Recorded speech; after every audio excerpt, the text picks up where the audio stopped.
Hey everybody, and welcome to Cookie Adventures with Katie. Monday Mouthful, season 3.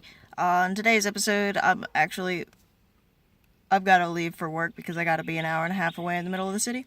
So we're gonna do this wreck quick fast and in a hurry. And I do apologize for not posting yesterday. I picked up an extra shift and was unable to do the Monday Mouthful on Monday.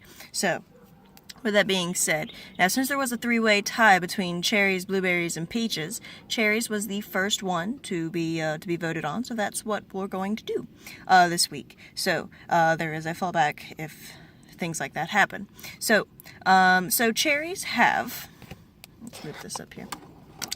Sour cherries have more of the antioxidant anthocyanin than any other fruit. Anthocyanin helps reduces inflammation and eases the pain of arthritis and gout. Cherries belong to the genus Prunus and are related to peaches, apricots, plums, and almonds. That was interesting when I learned that. Dietary fiber and vitamin C are present in moderate supply. Tart cherries can help you sleep better because they increase melatonin in the body. Tart cherries can also quell post-workout pain. Runners who drank 24 ounces of tart cherry juice, I'm assuming organic with no added sweeteners, for 7 days before a long-distance run and then had another 24-ounce glass the day of, reported fewer aches afterwards. Sweet cherries are loaded with potassium and help reduce hypertension. 1 cup of cherries has roughly the same potassium as a small banana. Sweet cherries are rich in beta-carotene, vitamin C, anthocyanins, and quercetin, which is also found in onions, which can work together to fight some types of cancer. Now, the riper the cherries, the more antioxidants it has. Anthocyanins in tart cherries rev up fat burning. I mentioned earlier that cherries help with gout. Gout is a form of arthritis caused by too much uric acid in the blood, which causes swelling, inflammation, and tenderness. Now, back in the day, like ancient times, people with gout were only of the aristocracy variety, the one percenters, if you will, because they were the only people that were rich enough to be able to develop gout. So kings, emperors, and people like that were the ones who had gout, whereas the poor folk didn't. So, if gout is something that you have, you are with the aristocracies. But it can be painful. So, let's see. Eating about 2 cups of fresh sweet cherries daily lowered uric acid levels by 15% and also reduced the C-reactive protein, which is a marker of the inflammation. Or, if you don't feel like eating 2 cups of cherries a day, drinking 8 ounces of tart cherry juice a day reduces uric acid as well. And with that, I'm assuming organic sugar-free or no sugar added type tart juice, which you can find. I've found it in the past, and it's tart.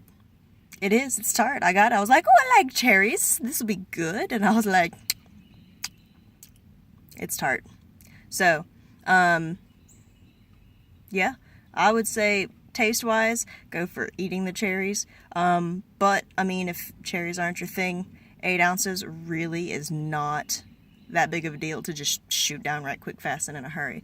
So, there's that. Now, let's see. For our recipes this week, what time is it? Okay, I got a little bit of time.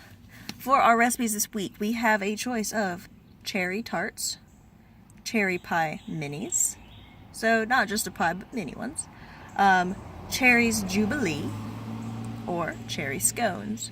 So we have tarts, minis, or pie minis, jubilee, and scones. Let's see. The tarts and the pie minis both involve the same pie crust. It's just a difference of making them. The jubilee is interesting, and if you don't know what it is, don't look it up. But if you've listened to Tenacious D, then you'll find it silly. And if that's what's voted for, you'll see why it's so silly. And scones. I love scones. They're so good. So those were the recipes that I found. Though, no, between the tarts and the pies, the pie minis, the filling would be a little bit different in terms of the sweetness, I suppose. Because tarts are, well, tart. With all that being said, I will see y'all on Friday. Please look out for the voting post that will appear at some point in time today, I promise. I've got to, like I said, I got to drive an hour and a half to work, and I'm going to be going all over creation today. So, yeah, I'll see y'all on Booty Friday, and, yeah. Please like, subscribe, comment. If you have any theme or recipe suggestions, please do pass them my way. And, oh, coupons. And, please vote on the Facebook, the facebook.com/Cooking Adventures with Katie. And I also have a Twitter now, Cook Adventure. It's COOKADVENTURE, with Cook and Adventure being capitalized, all one word. Yeah, that's really it, guys. We'll see y'all Friday, and good luck voting on your selection, and yeah.